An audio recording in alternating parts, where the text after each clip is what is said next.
नमस्कार दोस्तों, मैं प्रिंस सैनी आपका स्वागत करता हूं हमारे चैनल लर्न एंड ग्रो में। आज हम बात करेंगे सर्कुलर आर्क कैम के बारे में विद फ्लैट फेस्ड फॉलोवर के साथ। इससे पहले हमने टेंजेंशियल कैम के बारे में पढ़ा था और उसके अंदर जो हमने फॉलोवर लिया था वो रोलर फॉलोवर लिया था। यहाँ पर भी हम दो केस लेंगे जैसे हमने टेंजेंशियल कैम में लिए थे। जब जो ये फ्लैट फेस्ड फॉलोवर होगा और उसका जो फ्लैट फेस होगा वो कॉन्टैक्ट करेगा सर्कुलर फ्लैंक के साथ, एक तो ये केस लेंगे।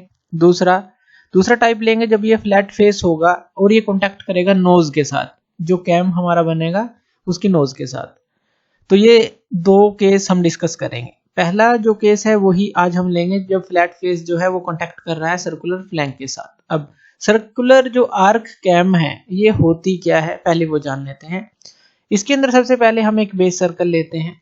तो यहाँ पर ये हमने ले लिया, मान लेते हैं कि ये है हमारा बेस सर्कल। जो भी रेडियस आपको दी गई है उसके थ्रू आप इसको बना सकते हैं, जैसे हमने पहले लेक्चर में भी डिस्कस किया। ये तो बेस सर्कल हो गया। उसके बाद एक होता है नोज सर्कल। तो ये हो गया नोज सर्कल। इसको नोज सर्कल क्यों बोला जाता है? क्योंकि यहाँ पर एक नोज बनती है, तो इसलिए एक नोज सर्कल हम इसको बोलते हैं, क्योंकि यहाँ पर नोज क्रिएट करता है ये। अब उसके बाद ये तो हमारा बेस सर्कल हो गया, ये नोज सर्कल हो गया। अब हमारी दो सर्कुलर आर्क होती हैं। एक तो यहाँ से जो इस नोज से यहां तक बेस सर्कल तक कन्वेक्स टाइप होती है, यहां पर मिलती है। इसी तरह से एक आर्क यहां से यहां मिलती है, तो इसलिए इसको सर्कुलर आर्क कैम बोला गया है। तो अभी ये जो आर्क है वो बनाएंगे कैसे? हम पहले हम इसका एक एक्सिस ले लेते हैं। जैसे मान लीजिए बेस सर्कल का हमने एक्सिस ले लिया और यहां पर हम कोई भी पॉइंट ले लेंगे जहां पर हम इसको और इसको मिला सके कन्वेक्स टाइप आर्क से। तो मान लेते हैं कि ये पॉइंट हमने लिया और इतनी रेडियस हमने माप ली, प्रकार खोली, यहां पर रखकर यहां इतनी प्रकार खोली और एक जो है आर्क लगा ली। इस तरह से एक आर्क लगा ली, तो इस तरह की एक कन्वेक्स टाइप हमने आर्क लगा ली। इसी तरह से सेम आर्क इस तरफ लगेगी और इसके लिए रेडियस मान लेते हैं कि हमने इस पॉइंट पर लिया है। इन पॉइंट्स को नाम दे देते हैं। मान लीजिए ये जो पॉइंट है इस पॉइंट को नाम दे देते हैं P और ये जो पॉइंट है इसको नाम दे देते हैं P डैश। कि ये जो है किसके सेंटर पॉइंट है? इन आर्क के लिए। इन आर्क के लिए ये पॉइंट्स हैं हमारे पास। इतना क्लियर है? और यहाँ पर ये जो बनती है, यहाँ पर ये नोज बन जाती है। तो ये जो चीज होगी ये नोज होगी। तो अभी तो हम डिस्कस करेंगे कि जो फ्लैट फेस है किसके साथ कांटेक्ट में? सर्कुलर फ्लैंक के। सर्कुलर फ्लैंक यहां से यानी कि नोज को छोड़कर ये जो आर्क है पूरी ये सर्कुलर फ्लैंक ही होती है। तो आप इसको क्या बोलेंगे? Circular flank. नीचे भी और ऊपर भी, तो यहां भी और यहां भी, ये सर्कुलर फ्लैंक है। याद रखना है ये चीजें, ये बेसिक टर्म। उसके बाद यहां पर हमने लिया है फ्लैट फेस्ड फॉलोवर। तो इस तरह का एक हमने फॉलोवर ले लिया जिसका ये फेस जो है फ्लैट है। तो ये हमने ले लिया flat face follower. Flat face follower लिख लेते हैं इसको। तो अभी देखिए ये इस पॉइंट पर कांटेक्ट में है। इस पॉइंट को अगर आप नाम दे दें, मान लीजिए ए नाम दे दें। जैसे ये पॉइंट है ये कांटेक्ट पे है, इसको ए नाम दे दें और ये जो पॉइंट है इसको ई नाम दे दें, यानी कि बिल्कुल सेंटर वाला पॉइंट ई दे दें और जहां से कांटेक्ट में है इसको ए नाम दे दें। और ये जो सेंटर है इसको हम दे देते हैं ओ जो नाम है। और इसी तरह से जो इसका सेंटर है इसको हम नाम दे देते हैं कि ये क्यू है। जो ये ओ दे दिया, ये क्यू दे दिया, क्योंकि पी हमने यहाँ पे दे दिया, तो ओ पी क्यू। और यहाँ पर ये कांटेक्ट पॉइंट ए हो गया और ये जो है बिल्कुल सेंटर से जो ये एक्सिस इसके फ्लैट फेस फॉलोवर से जाएगा, तो ये हमने ई पॉइंट इसको नाम दे दिया। इतना क्लियर है? अब यहाँ पर देखिए अगर हम एंगल की बात करें, जो टोटल एंगल ऑफ एक्शन होगा इस कैम का वो कौन सा होगा? जब ये सर्कुलर आर्क के ऊपर हमारा फ्लैट जो फेस्ड फॉलोवर है वो मूव करेगा, लिफ्ट करेगा, जब कैम रोटेट करेगी। तो देखिए ये आर्क यहाँ है, यहाँ है। यहाँ अगर हम एंगल ऑफ एक्शन की बात करें तो वो कौन सा एंगल होगा? यानी कि जो टोटल एंगल ऑफ एक्शन है कैम का। अब देखिए इस आर्क के ऊपर जब फ्लैट फेस फॉलोवर आएगा तभी तो वो लिफ्ट करेगा, जब इसके ऊपर आएगा, जब कैम रोटेट करेगी। तो जो एंगल ऑफ एक्शन होगा, जो टोटल एंगल ऑफ एक्शन है वो यहाँ से यहाँ तक होगा। यानी कि ये देखिए ये आर्क का पॉइंट जो है यहाँ से स्टार्ट है, यहाँ पर यहाँ से स्टार्ट है। तो यहाँ से यहां तक जहां पे ये कांटेक्ट पॉइंट हमारा बन रहा है दोबारा बेस सर्कल के साथ, यहां तक का एंगल, इसको हम बोलते हैं 2 अल्फा। 2 अल्फा एंगल बोलते हैं। और ये जो 2 अल्फा एंगल होता है इसको हम टोटल एंगल ऑफ एक्शन बोलते हैं। हम 2 अल्फा क्यों बोला? क्योंकि अगर हम इसका एक्सिस लें, इसके बीचों बीच से एक एक्सिस लें तो यहाँ पर एंगल जो बनता है, इस तरफ का एंगल ये भी अल्फा हम ले लेते हैं, इस तरफ का एंगल ये भी अल्फा ले लेते हैं। तो इसलिए अल्फा, ये अल्फा अगर इस एक्सिस के साथ देखें और जो टोटल एंगल की बात करें तो 2 अल्फा हो जाएगा, क्योंकि हम हाफ पोर्शन की बात करते हैं। तो इसलिए हाफ पोर्शन में ऊपर की तरफ अगर नोज से ऊपर की तरफ देखें अल्फा एंगल है, और नीचे की तरफ देखें वो भी अल्फा एंगल है, टोटल देखेंगे तो 2 अल्फा एंगल बन जाएगा। तो 2 अल्फा एंगल हमारा टोटल एंगल ऑफ एक्शन होता है कैम का। तो यहां तक भी क्लियर है। अब देखिए क्या होगा जैसे ही कैम रोटेट करती है। इसमें एक चीज हमें ध्यान रखनी है, एज्यूम भी करनी है कि हम कैम को फिक्स रखेंगे और फॉलोवर को मूव करेंगे, और यहां पर हम मानेंगे कि जो कैम है अगर क्लॉकवाइज रोटेशन में चलती है तो जो फॉलोवर है वो हमारा एंटी क्लॉकवाइज डायरेक्शन में जाएगा। तो इसी तरह से हमने यहाँ पर माना है कि जैसे कैम मान लीजिए यहाँ पर मूव करेगी तो यहाँ पर हमें लिफ्ट मिलेगी। जैसे ये मूव करेगी तो यहाँ पर था ये जो फॉलोवर है, तो इसमें लिफ्ट मिलेगी, क्योंकि इस सर्कुलर आर्क पे ये हमारा फ्लैट फेस फॉलोवर मूव करेगा। अब देखिए जैसे ही इस फॉलोवर को लिफ्ट मिली तो यहाँ पर ये कॉन्टैक्ट पॉइंट बन जाता है। ये कॉन्टैक्ट पॉइंट हम मान लेते हैं कि ये सी पॉइंट है, ये जो कॉन्टैक्ट पॉइंट बना, और इस पी पॉइंट से इस सी पॉइंट को हम मिला लेते हैं। तो ये हमने मिला लिया पी से सी को, और ये जो एंगल है हम मान लेते हैं कि ये थीटा एंगल है। किसी भी क्षण हमने माना है कि जैसे ही कैम रोटेट की, यहाँ पर फॉलोवर को थोड़ा लिफ्ट मिला, तो जैसे यहाँ कॉन्टैक्ट पॉइंट ए था, अब यहाँ पर हमें कॉन्टैक्ट पॉइंट सी मिल गया यहाँ पर। अब इस पॉइंट पी को हम जो एक्सट्रीम पोजीशन है इस आर्क की, इससे भी मिला लेते हैं। तो इस एंगल को, जो ये लार्ज एंगल बनेगा, यानी कि स्टार्टिंग से लेकर इस ई पॉइंट से लेकर इस पॉइंट तक, मान लीजिए इसको आप एफ पॉइंट मान लेते हैं, तो ये जो पूरा एंगल है ये हम मान लेते हैं कि ये फाई एंगल है।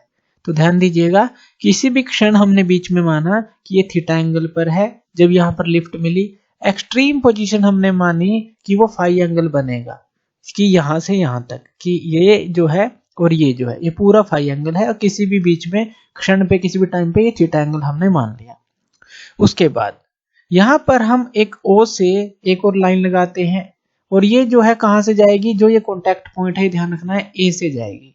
ये जो फ्लैट फेस फॉलोवर का स्टार्टिंग में ये जो कॉन्टैक्ट पॉइंट था ए, तो ये इससे होकर जाएगी।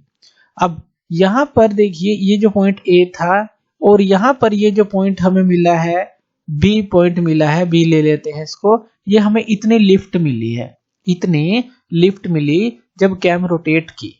तो लिफ्ट तो होगी ही, फॉलोवर लिफ्ट तो करेगा ही। तो ए पॉइंट था स्टार्टिंग में, जैसे ही कैम रोटेट किया ये बी पॉइंट पर पहुंच गया, ये हमें लिफ्ट मिली। और ये जो एंगल होगा इन दोनों के बीच में, ये जो एंगल होगा वो एंगल कितना होगा, ये एंगल भी हमारा थीटा ही होगा, क्योंकि इस क्षण जो है हम देख रहे हैं ये हमने कॉन्टैक्ट पॉइंट माना है, अगर पी से ये थीटा है। तो इसी तरह से अगर यहां से देखेंगे हम ओ से, ये जो एंगल था स्टार्टिंग के अंदर, जो ये हमें ए पॉइंट से ये ऊपर लिफ्ट मिली है, बी पर चला गया वो, क्योंकि हम वैसे तो क्या होता है कि फॉलोवर एक ही जगह रहता है, लेकिन यहाँ पर हम मान रहे हैं कि कैम फिक्स है, फॉलोवर को मूव कर रहे हैं, तो एक ही पॉइंट पर लिफ्ट मिलती है। तो वही चीज है, ए से बी तक हमें लिफ्ट मिली, और ओ से अगर हम ये लाइन आगे की तरफ बढ़ाएंगे तो यहाँ पर ये जो एंगल होगा थीटा ही होगा। तो ये चीज भी हमें क्लियर रखनी है। उसके बाद यहाँ पर कुछ हम टर्म मान लेते हैं कि जो R1 है वो मिनिमम रेडियस है कैम की।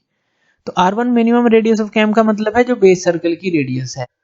R2 मान लेते हैं यहाँ पर जो रेडियस ऑफ नोज है, तो R1 हमने माना इसकी जो बेस सर्कल की रेडियस है, R2 हमने मान ली जो रेडियस है इसकी जो नोज की है, R हमने मान ली रेडियस ऑफ सर्कुलर फ्लैंक, यानी कि यहाँ से यहाँ तक मान लीजिए या यहाँ से यहाँ तक मान लीजिए, तो रेडियस ऑफ सर्कुलर फ्लैंक की रेडियस हमने कैपिटल R मान ली। 2 अल्फा हमने माना है जी जो टोटल एंगल ऑफ एक्शन है कैम का, और इसी तरह से जो फाई है ये हमने माना है ये जो एंगल था angle of action of cam on the circular flank, यानी कि अगर एक सर्कुलर फ्लैंक की बात करें यहाँ से यहाँ तक का जो एंगल है वो हमने माना है फाई एंगल। तो ये सारी टर्म हमारी क्लियर है। अब यहाँ पर हमें निकालना क्या है, ये जो ए से बी ये जो लिफ्ट हुआ है, ये जो डिस्प्लेसमेंट हुआ है, सबसे पहले तो यही निकालना है, क्योंकि उसी से वेलोसिटी निकलेगी, फिर उसी से एक्सेलरेशन निकलेगी। तो यहाँ पर इसको हम मान लेते हैं कि ये जो लिफ्ट है वो x है, तो ये होगी कितने के बराबर, ए बी के बराबर कह लीजिए या बी ए के बराबर कह लीजिए। तो हम इसको लिख लेते हैं ये बी ए के बराबर है। इसको आप क्या लिख सकते हैं, BO माइनस AO, ये लिख सकते हैं। तो यहां पर हम लिख लेते हैं इसको BO माइनस AO, ये लिख सकते हैं। अब जो ये BO है, BO ये किसके बराबर है? अगर हम यहां से एक परपेंडिकुलर गिरा लें इस लाइन के ऊपर, जो PC लाइन है, यहां पर एक परपेंडिकुलर गिरा लें ये, और यहां पर पॉइंट लिख दें D, तो ये जो BO होगा ये बिल्कुल इसके बराबर होगा। हमने इस पे परपेंडिकुलर गिराया है, ये इसके बराबर होगा। तो यहां पर BO जो है हमारा CD के बराबर हो जाएगा। और माइनस जो AO है, AO, A जो है वो भी सर्कल के ऊपर पॉइंट है, एक तरह से देखें जो कॉन्टेक्ट पॉइंट है, और E जो है वो भी इसी सर्कल के ऊपर कॉन्टेक्ट पॉइंट होगा। आर्क जो है हमारी इस तरह से चलकर जाएगी, यानी कि अभी यहां से सर्कल से टच होकर ही यहां से इस तरह से कन्वेक्स होकर जाएगी। तो E भी इसी पर है और A भी इसी पर है। तो आप कह सकते हैं जो AO है उसको आप EO लिख सकते हैं। तो ये किसके बराबर हो गया? EO के बराबर, ध्यान रखना है। तो ये फिगर थोड़ा सा करेक्ट बनाना है आपको, कि आपको पता चले कि ये बराबर हैं चीजें। तो ये CD माइनस EO हमने लिख दिया। अब यहां से अगर हम CD की वैल्यू को निकालें, अब इसको यहीं छोड़ देते हैं, मान लीजिए रिलेशन 1 है। अब CD की वैल्यू को निकालते हैं। CD को आप क्या लिख सकते हैं? अब देखिए C और D, इसको आप लिख सकते हैं PC माइनस PD, ये लिख सकते हैं। तो हम यहां पर लिख देते हैं PC माइनस PD, ये लिख दिया। अब जो ये PC है, PC, अब PC से अगर हम देखें, ये जो आर्क है इसकी रेडियस ही है, ये PE ले लीजिए या PC ले लीजिए, एक ही बात है, क्योंकि ये रेडियस ही है। यहां से हम PE मापकर अगर हम ये आर्क लगाएंगे तो PC के बराबर ही आएगी। तो यहां पर PC को आप PE लिख सकते हैं। ये सारी चीजें ध्यान रखनी है, माइनस PD। अब PD को क्या लिख सकते हैं? अब यहां पर देखिए एंगल थीटा है, OPD ट्रायंगल के लिए, OPD ट्रायंगल के लिए एंगल थीटा है। तो यहां पर PD आप क्या लिख सकते हैं? अब यहां पर जब आप कोस थीटा लेंगे तो PD की वैल्यू आ जाएगी। PD की वैल्यू यहां पर ये क्या आ जाएगी? OP कोस थीटा, यही आएगी। देखिए कोस थीटा हमारे पास होता क्या है? जो हमारा बेस है और जो हमारा हाइपोटेन्यूस है। तो यहां पर जो बेस है वो क्या है? वो PD है, तो यहां पर PD आ जाएगा, और ये हाइपोटेन्यूस OP है, तो PD की वैल्यू OP कोस थीटा, यहीं से हमने निकाली, तो ये हमने पुट कर दी। अब यहां पर देखिए जो PE है, PE को क्या लिख सकते हैं? P और जो E है ये PO प्लस OE, इसको भी लिख सकते हैं। तो यहां पर आप ऐसे लिख लीजिए, चाहे OP प्लस OE, ये लिख सकते हैं OP प्लस OE। और यहां पर ये क्या है? Minus OP cos theta. इसको सोल्व करने के लिए करना पड़ रहा है सारा काम, ये सिंपल करने के लिए। तो यहां पर हम OE को कॉमन ले लेते हैं, OE को बाहर ले लेते हैं, प्लस OP को कॉमन ले लेते हैं, OP को। तो यहां पर ये क्या आ जाएगा? 1 माइनस कोस थीटा, यही आएगा। अब ये जो वैल्यू आई है, ये आई किसकी है? CD की वैल्यू। इस CD की वैल्यू को हम यहां पर पुट कर देंगे रिलेशन 1 के अंदर, तो हमारे पास x की वैल्यू आ जाएगी। तो x की वैल्यू हमारे पास क्या आ जाएगी? OE plus OP 1 minus cos theta minus, यहां पर क्या है? EO है, जो x की वैल्यू है EO है इसमें, तो EO, तो ये x की वैल्यू हमारे पास आ गई। अब यहां पर देखिए जो EO है या OE है, एक ही बात है, ये प्लस का है माइनस का है, कैंसिल आउट हो गया। x की वैल्यू हमारे पास क्या बन गई? यहां पर ये बन गई हमारे पास OP 1 माइनस कोस थीटा, ये हमारे पास x की वैल्यू आ गई। अब यहां पर OP की वैल्यू को आप दोबारा से पुट कर सकते हैं, OP की वैल्यू, यानी कि PE माइनस OE। अब देखिए PE हमारे पास क्या है? ये टोटल रेडियस है जो सर्कुलर फ्लैंक की है, PE, यानी कि OP को आप क्या लिख रहे हैं यहां पर? इसको आप लिख रहे हैं PE माइनस OE। PE पूरी जो है वो कैपिटल R के बराबर है, OE ये जो है हमारी R1 के बराबर है, minimum radius of the cam. तो R माइनस R1 यानी कि OP के बराबर आप लिख सकते हैं। तो यहां पर अगर आप इसको ट्रांसफॉर्म करेंगे इसी रिलेशन को, तो ये क्या आ जाएगी? R माइनस R1, और ये ब्रैकेट में क्या आ जाएगा? 1 माइनस कोस थीटा। तो ये जो है x की वैल्यू हमारे पास आ जाती है, यानी कि डिस्प्लेसमेंट की वैल्यू हमारे पास आ जाती है, इस लिफ्ट की वैल्यू आ जाती है। अब हमें क्या करना है? वेलोसिटी की वैल्यू निकालनी है और एक्सेलरेशन की वैल्यू निकालनी है। वेलोसिटी क्या होती है? वेलोसिटी होती है हमारे पास dx by dt, change of जो डिस्प्लेसमेंट है विद रिस्पेक्ट टू टाइम।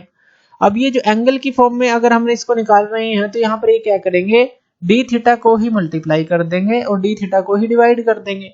यानी कैसे लिख सकते हैं, dx बाई dt को dx by D theta into D theta by dt, और डी थीटा बाई dt हमारा क्या होता है, ओमेगा के बराबर होता है। ये पहले हम डिस्कस कर चुके हैं। तो यहाँ पर हमें dx बाई डी थीटा निकालना है। तो ये जो x की वैल्यू है इसके लिए dx by D theta with respect to theta हमें डिफरेंशिएशन इसका करना है। तो ये रिलेशन हमें याद रखनी है। चलिए वेलोसिटी की वैल्यू को निकालते हैं। तो यहाँ पर हमने v की जो रिलेशन है वो लिख ली और यहाँ x की जो हमें वैल्यू आई थी हमारी वो हमने लिख दी। अब हमें यहाँ पर dx बाई डी थीटा करना है। तो इसका यानी कि विद रिस्पेक्ट टू थीटा हमें डिफरेंशिएशन कर देना है। तो v की वैल्यू हमारे पास क्या आ जाएगी, ये आ जाएगी r माइनस r1, क्योंकि देखिए r माइनस r1 ये तो बाहर ही है। अब यहाँ पर ये 1 माइनस कोस थीटा है, 1 का तो 0 हो जाएगा, कांस्टेंट है। कोस थीटा का क्या हो जाएगा, माइनस का साइन थीटा, यानी कि यहाँ प्लस का साइन थीटा आ जाएगा। तो यहाँ पर हम लिख देंगे साइन थीटा और इनटू ये क्या है ओमेगा, तो ये इसके ओमेगा इनटू में रहेगा। तो ये हमारे पास अगर आप इस रिलेशन को लिखेंगे ओमेगा आ जाएगा r माइनस r1 और साइन थीटा, ये वैल्यू आ जाएगी। ये वेलोसिटी की वैल्यू आई है हमारे पास। अब यहाँ पर एक चीज देखिए, अगर थीटा को हम 0 पुट कर देते हैं तो ये पूरी रिलेशन 0 हो जाती है, यानी कि थीटा 0 तो v की वैल्यू भी हमारे पास 0 आ जाएगी। यानी कि वेलोसिटी जो है मिनिमम हो जाएगी अगर थीटा 0 होगा। थीटा 0 का मतलब क्या है, यहाँ पर देखिए थीटा एंगल ये जो है, यानी कि अगर थीटा हम 0 ले लें तो वेलोसिटी यहाँ पर स्टार्टिंग में 0 है। इसी तरह से अगर हम थीटा की वैल्यू को चेंज करते हैं, थीटा की वैल्यू को जैसे इंक्रीज किया, थीटा की वैल्यू आप 5 ले लें तो यहाँ पर साइन थीटा की जगह क्या आ जाएगा, v क्या हो जाएगी हमारी relation omega r minus r1 sine 5 हो जाएगी। और ये जो वेलोसिटी की वैल्यू होगी ये मैक्सिमम वैल्यू होगी। ये 5 कहाँ पर है एंगल, हमने आपको समझाया था कि ये टोटल एंगल 5 है। यहाँ 0 होगी वेलोसिटी की वैल्यू, यहाँ पर मैक्सिमम होगी। तो 5 जब पुट करेंगे तो मैक्सिमम वेलोसिटी आपको यहाँ पर मिलेगी। तो v मैक्स के लिए आप ये रिलेशन लिखेंगे, यानी कि 5 आ जाएगा थीटा की जगह, और 0 करेंगे तो v 0 हो जाएगी। तो ये तो वेलोसिटी हो गई। इसी तरह से हमें एक्सेलरेशन को निकालना है। अब एक्सेलरेशन हमारे पास क्या होती है, dv बाई dt, यानी कि change of velocity with respect to time. अब इसको भी हम इसी तरह से d थीटा के साथ मल्टीप्लाई करेंगे और d थीटा से हम डिवाइड करेंगे। अब हमें पता है कि जो d थीटा बाई dt जो है वो ओमेगा होता है, तो ये आ गया हमारे पास ओमेगा। अब जो v की रिलेशन आई है, ये वाली रिलेशन आई है, इसको हम डिफरेंशिएट कर देंगे। तो एक्सेलरेशन की वैल्यू हमारे पास क्या आ जाएगी, ओमेगा r माइनस r1, और यहाँ पर ये क्या है साइन थीटा है। तो साइन थीटा का क्या हो जाएगा डिफरेंशिएशन, कोस थीटा। तो यहाँ पर हम लिख देंगे कोस थीटा। तो ये जो है रिलेशन हमारे पास आ जाएगा, और इनटू इसके ओमेगा भी है, ध्यान रखना है ओमेगा भी है। अब ये ओमेगा से इस ओमेगा से मल्टीप्लाई हो जाएगा, ये आ जाएगा omega square r minus r1, और यहाँ पर ये आ गया कोस थीटा। तो ये जो रिलेशन बनी ये एक्सेलरेशन के लिए बनी। अब यहाँ पर एक्सेलरेशन और वेलोसिटी में क्या डिफरेंस आता है, यहाँ पर अगर आप थीटा को 0 पुट करते हैं तो हमें पता है कोस 0 1 हो जाएगा। तो एक्सेलरेशन हमारे पास आ जाता है omega square r minus r1, ये आ जाता है। इसका मतलब क्या है कि जो एक्सेलरेशन है वो मैक्सिमम होगा जब थीटा 0 डिग्री होगा। तो ये क्या आ गई हमारे पास मैक्सिमम वैल्यू। लेकिन अगर आप थीटा को 5 पुट करते हैं तो जो एक्सेलरेशन की वैल्यू मिनिमम हो जाएगी, क्योंकि r माइनस r1 है और कोस 5 आ जाएगा। तो a मिनिमम की वैल्यू हमारे पास क्या रहेगी, ओमेगा स्क्वायर ये जो r माइनस r1 है, और यहाँ पर थीटा की जगह क्या आ जाएगा 5 आ जाएगा, तो कोस 5। तो इस तरह से a मिनिमम और a मैक्सिमम की वैल्यू भी जो है आप यहाँ से निकाल सकते हैं। थीटा 0 पे मैक्सिमम होगा एक्सेलरेशन, और 5 पे जो होगा मिनिमम होगा इस एक्सेलरेशन के केस में। तो इस तरह से आप डिस्प्लेसमेंट, वेलोसिटी और एक्सेलरेशन निकालेंगे सर्कुलर आर्क कैम के अंदर। और पहला केस है ये अभी जब सर्कुलर फ्लैंक के साथ कॉन्टेक्ट में है फ्लैट फेस। इसके आगे जो हम सेकंड केस लेंगे। तो थैंक यू वीडियो देखने के लिए, और इसी तरह की वीडियोस के लिए आप हमारे चैनल लर्न एंड ग्रो पे हमें सब्सक्राइब कर सकते हैं। धन्यवाद।